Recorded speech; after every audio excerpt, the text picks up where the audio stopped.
तो बच्चों आज हम शुरू करने जा रहे हैं अपना next topic, shift through a glass slab. यानी ग्लास स्लैब जो है हमारा, जब लाइट रे उसमें से पास करती है तो किस तरह की शिफ्टिंग होती है, क्या शिफ्टिंग होती है, लाइट रेस के साथ क्या क्या मामलात होते हैं, ये सब आज हम अपने इस टॉपिक में डिस्कस करेंगे। ठीक है, तो स्टार्ट करते हैं shift through a glass slab. जैसा कि आप देख सकते हैं यहाँ पर मैंने एक रेक्टेंगुलर ग्लास स्लैब बनाई हुई है। अब इसमें क्या हो रहा है, यहाँ पर आप देख रहे हैं ये है ऑब्जेक्ट ओ। ये ऑब्जेक्ट ओ जो है इसकी इमेज फॉर्मेशन देखनी है कहाँ पर होती है, क्या इस ग्लास स्लैब के लगाने की वजह से इसकी शिफ्ट में यानी इसकी पोजीशन में कोई चेंज आएगा या नहीं आएगा। ठीक है, यही सब स्टडी आज हमको करनी है और इसमें देखना है कि क्या रिजल्ट हमारे सामने आता है। तो बगैर देर किए हुए ये ऑब्जेक्ट है, ऑब्जेक्ट से ये हमारी एक रे निकली। हम सब जानते हैं ये एयर है यानी रेयरर मीडियम है और ये हमारा डेंसर मीडियम है। क्यों? क्योंकि ये एक ग्लास की स्लैब है। ठीक है, उसके बाद फिर से यहाँ पर रेयरर मीडियम यानी एयर आ जाता है। ठीक, अब तक हमने जो पढ़ा था वो एक ही मीडियम चेंज हो रहा था, एयर से वाटर में आ रहा था, वाटर से एयर में आ रहा था। अब यहाँ पर एक ही केस में दो बार मीडियम चेंज हो रहा है, एक एयर से ग्लास में जा रहा है, दूसरा ग्लास से फिर से एयर में जा रहा है। तो अब हम इसमें देखेंगे क्या चेंजेस होने वाले हैं।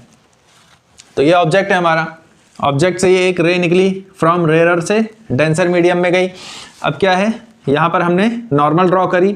अब जब रेयरर से डेंसर में जाता है तो हम सब जानते हैं कि शिफ्ट कहाँ होती है, लाइट रे बेंड टुवर्ड्स द नॉर्मल। तो ये लाइट रे बेंड, ये हमारी नॉर्मल है, बेंड इसकी तरफ ये बेंड हुई, इधर जाने की जगह इधर ये बेंड होके ये इसके स्लैब के सेकंड पार्ट पे आ गई। तो हम इसको फर्स्ट पार्ट कंसीडर कर लेते हैं स्लैब का और इसको सेकंड पार्ट मान लेते हैं। अब क्या हुआ, रेयरर से डेंसर में गई तो बेंड हुई टुवर्ड्स द नॉर्मल। अब जब इस डेंसर से रेयरर में जाएगी तो कहाँ होगी, कहाँ जाएगी, ये जाएगी अवे फ्रॉम द नॉर्मल। ठीक है, ये सब चीज़ें हमको मालूम है, बहुत ज़्यादा इसमें हमें दिमाग लगाने की ज़रूरत नहीं है। ये अवे फ्रॉम द नॉर्मल हो गई और ये टुवर्ड्स द नॉर्मल हो गई। इतनी कहानी हमको यहाँ तक समझ में आ रही है। अब क्या हुआ, इमेज फॉर्मेशन के लिए हम सब जानते हैं कि कम से कम दो रेज की हमको ज़रूरत पड़ती है। तो एक रे तो हमने ये मान ली, दूसरी रे हमारी ये है, ये वाली, ये हमारी दूसरी रे है जो बिल्कुल normal to the plane of glass slab pass कर गई। अब क्योंकि ये बिल्कुल 90 डिग्री पर इस सरफेस के यानी प्लेन ऑफ स्लैब के 90 डिग्री पर पास कर रही है, और पिछले लेक्चर में भी हमने ये बात करी थी और इससे पहले भी इस कॉन्सेप्ट को समझा था कि अगर एंगल ऑफ इंसिडेंस किसी भी रे का नॉर्मल से 0 डिग्री है तो वो एज इट इज़ पास कर जाएगी, उसमें कोई रिफ्रैक्शन नहीं होगा।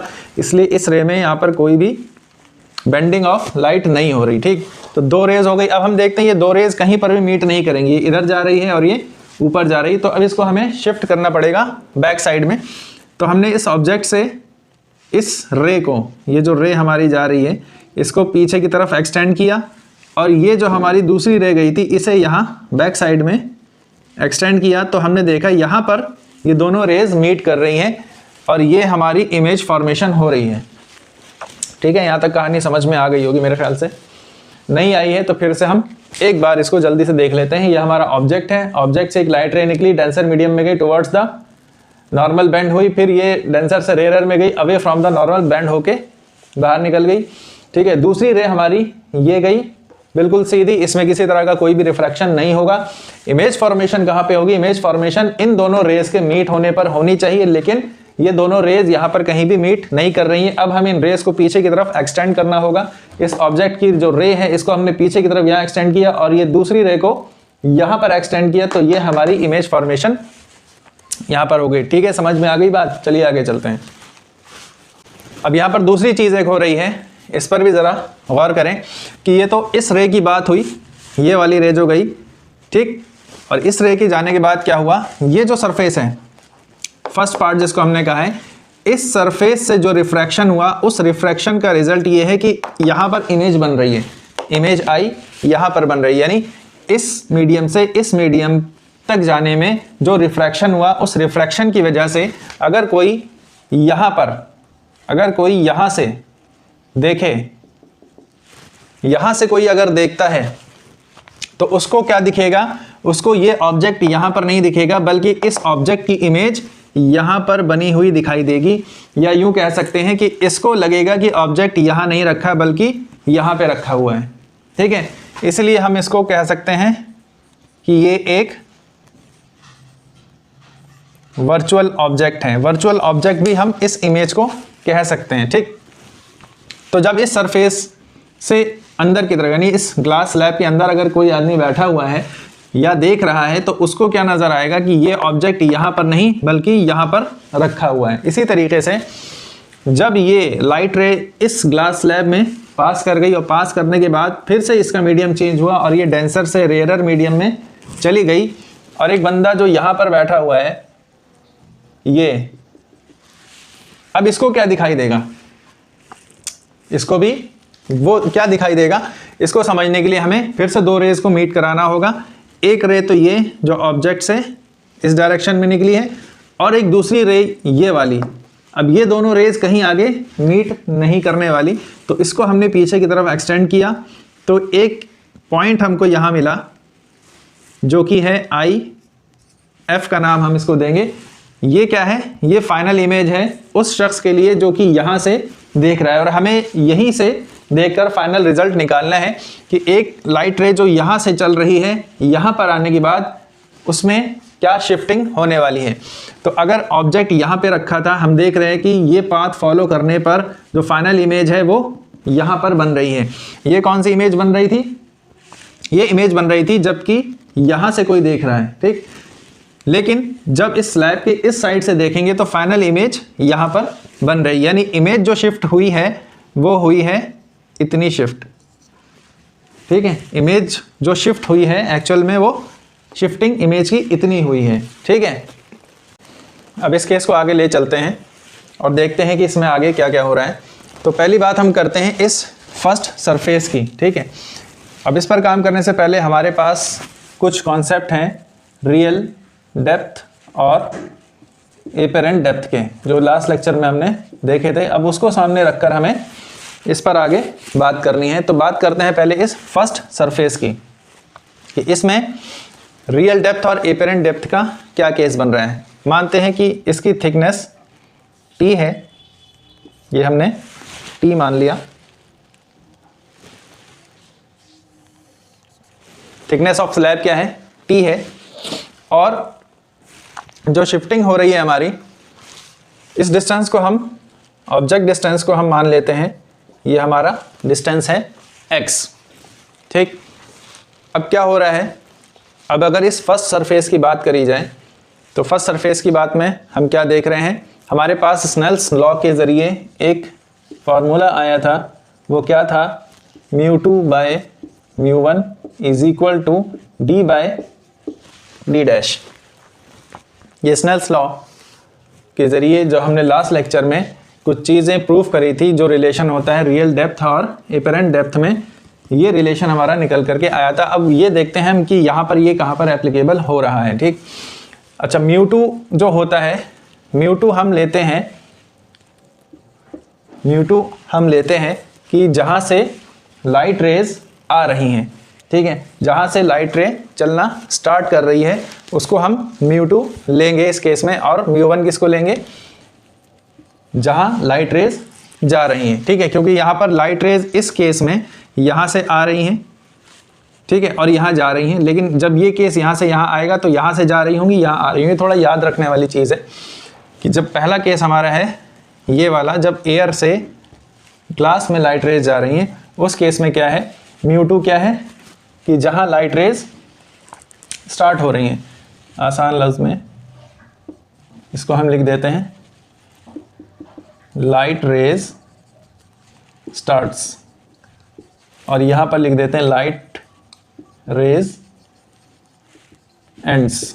ठीक है, अब इसमें हम देखते हैं लाइट रेज यहाँ पर स्टार्ट हो रही हैं, ये क्या है, एयर है, और म्यू फॉर एयर होता है 1। इसका म्यू हमको नहीं मालूम तो इसको हम म्यू ही मानेंगे। अब लाइट रेज यहाँ से स्टार्ट हो रही हैं तो μ2 की वैल्यू क्या हो जाएगी, 1/μ1 की वैल्यू यहाँ पर म्यू ही रहेगी। ठीक, अच्छा, डेप्थ क्या है, डेप्थ यानी डेप्थ क्या होगी, पिछले केस में हमने देखा था टंकी और पानी वाला केस, एक रियल डेप्थ थी। रियल डेप्थ क्या थी, मान लीजिए टंकी हमारी, इसमें पानी भरा हुआ है, ठीक है, यहाँ पर ऑब्जेक्ट था, तो रियल डेप्थ क्या थी, रियल डेप्थ ये थी, यानी जहाँ पर मीडियम चेंज हो रहा है उस सरफेस से लेकर ऑब्जेक्ट तक की डिस्टेंस को हम रियल डेप्थ कहते थे। अब यहाँ पर क्या हो रहा है, अब यहाँ पर इस सरफेस पर, इस इंटरफेस पर मीडियम चेंज हो रहा है, तो यहाँ से हम ऑब्जेक्ट की डिस्टेंस लेंगे। ये है ऑब्जेक्ट और ये है वो सरफेस, ठीक है। जैसे यहाँ पर ऑब्जेक्ट था और ये सरफेस था, इसके बीच की डिस्टेंस रियल डेप्थ कहलाती थी। इसी तरह से ये हमारा सरफेस है, ये ऑब्जेक्ट है, इसके बीच की डिस्टेंस रियल डेप्थ कहलाएगी, जिसको हमने यहाँ पर x कंसीडर किया है, ठीक। तो ये हो जाएगा x upon D dash, D dash हमको नहीं मालूम, ठीक। तो डी डैश को हम कह सकते हैं कि डी डैश है x म्यू। ये अभी तक हमारी क्या निकल के आई, इस केस में, पहले सरफेस के केस में, इस पहले इंटरफेस में जो शिफ्टिंग हमारी मालूम चली हमको, वो क्या मालूम चली, शिफ्टिंग है हमारी x म्यू। अब इसमें शिफ्टिंग क्या हो रही है, इसमें शिफ्टिंग क्या हो रही है, इसमें शिफ्टिंग हो रही है ये है इसकी एपेरेंट डेप्थ। पिछले लेक्चर में बताया था जितनी भी डेप्थ लेनी है वो सरफेस से लेनी है, यानी जहाँ पर इंटरफेस चेंज हो रहा है।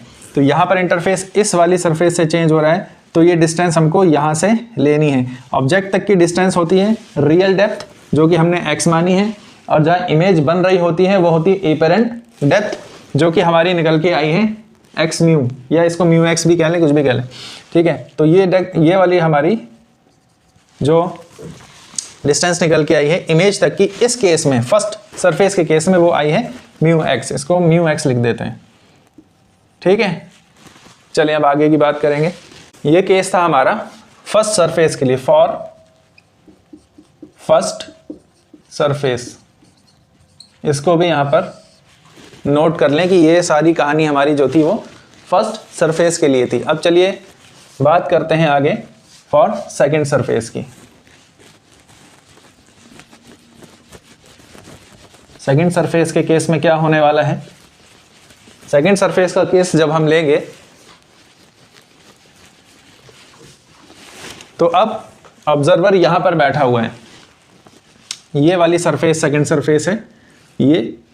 अब हम देखेंगे हमारी जो लाइट रेज है वो कहां से जा रही हैं, from denser to rarer medium की तरफ जा रही हैं, ठीक। तो अब लाइट रेज कहां से स्टार्ट हो रही है, यहां से, ठीक है। तो μ2 की वैल्यू क्या होगी, म्यू, ठीक। और μ1 क्या है, ये एयर है, इस केस में ये μ1 एयर है और एयर का म्यू होता है 1। अब रियल डेप्थ क्या होनी चाहिए, रियल डेप्थ क्या होनी चाहिए, यानी ऑब्जेक्ट की डिस्टेंस यहां से कितनी होनी चाहिए। तो ये डिस्टेंस हमारी t है और ये डिस्टेंस कितनी है हमारी, ये डिस्टेंस कितनी है हमारी x है। तो इसके लिए क्या होगा, रियल डेप्थ क्या होगी, इस सरफेस के लिए रियल डेप्थ यहां से ली जाएगी, डिस्टेंस t और ऑब्जेक्ट की डिस्टेंस ये x, यानी t प्लस x। नहीं, t प्लस x नहीं ली जाएगी, इसके लिए ऑब्जेक्ट ये नहीं होगा, ऑब्जेक्ट डिस्टेंस इसके लिए ये x नहीं होगी, बल्कि इस ऑब्जर्वर को जो यहाँ से देख रहा है, इस ऑब्जेक्ट को, इसके लिए ये जो i बना है ये एज ए वर्चुअल ऑब्जेक्ट काम करेगा। इसको ये लगेगा कि ये जो रेज आ रही है ये यहाँ से नहीं बल्कि यहाँ से आ रही है, यहाँ पर जो बैठा हुआ देख रहा है उसके लिए ये जो इमेज फर्स्ट सरफेस से बन रही थी वो क्या थी, वो इसके लिए, इस ऑब्जर्वर के लिए एज ए वर्चुअल ऑब्जेक्ट काम करेगी, ठीक।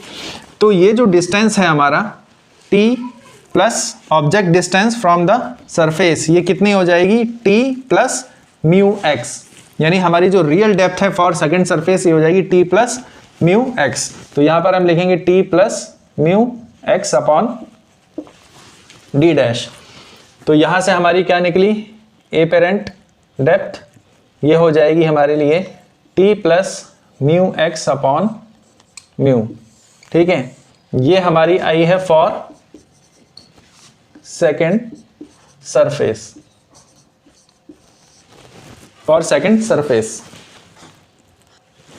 और फॉर फर्स्ट सरफेस के लिए for first surface. First surface के लिए क्या था, डी डैश यानी एपरेंट डेप्थ थी म्यू एक्स। फर्स्ट सरफेस के लिए जो इमेज फॉर्मेशन हो रही थी वो हो रही थी म्यू एक्स। इस सरफेस के लिए इमेज यहाँ पे बन रही थी, जबकि सेकंड सरफेस के लिए इमेज बन रही है T plus mu x by mu distance पर। ठीक है, अब इसको हम और ज़्यादा आसान बनाने की कोशिश करते हैं। मान लेते हैं ये ए है और ये बी है। एक्चुअल में हमको निकालना क्या है, शिफ्टिंग निकालनी है कि ओरिजिनल डिस्टेंस ये थी ऑब्जेक्ट की, ओरिजिनली यहाँ पर था, यहाँ से कितना शिफ्ट करा है, ये शिफ्ट हमको कैलकुलेट करना है। तो इसको कैलकुलेट करने के लिए ये डिस्टेंस ओ ए है। ठीक, क्या ओ ए माइनस आई एफ ए, ये डिस्टेंस पता लग जाएगा शिफ्टिंग का। क्या मतलब, शिफ्ट एस जो है हमारा हो सकता है equal O A minus I F A, O A minus I F A. अगर हम इनको माइनस करते हैं तो ये शिफ्टिंग हमको पता लग जाएगी। अब ओ ए कितना है, टी, ओ ए है हमारा टी प्लस एक्स, तो ये हम लिख देते हैं यहाँ पर T plus x minus I F ए हमारा कितना होगा, आई एफ ए, ये आई एफ और ये ए, ये हमारा कितना होगा,